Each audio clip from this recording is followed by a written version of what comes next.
Dari Kejurnas Akuatik 2025, Saudara, sisihkan nama-nama besar. Atlet asal Jakarta, Joshua Donovan, raih gelar juara kelas 50 meter gaya punggung putra. Memulai lomba sejajar dengan perenang nasional seperti Igede Siman, Farel Tangkas, dan Dwiki Anugrah tak membuat Joshua gentar. Atlet 18 tahun perengkuh gelar juara usai mencatat waktu 25,42 detik. Meski gagal pecahkan rekornas atas nama Siman, Joshua berhak membawa pulang sekeping emas Kejurnas.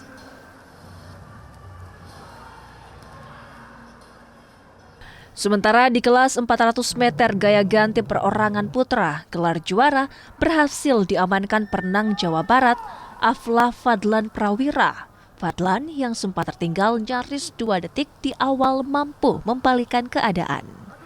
Atlet 28 tahun dominan dan mencatat waktu tercepat 4 menit 30,69 detik.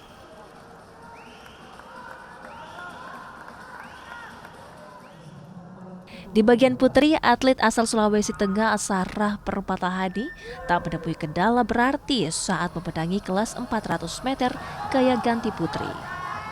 Sang Olimpian finish tercepat dengan catatan waktu 4 menit 56,19 detik.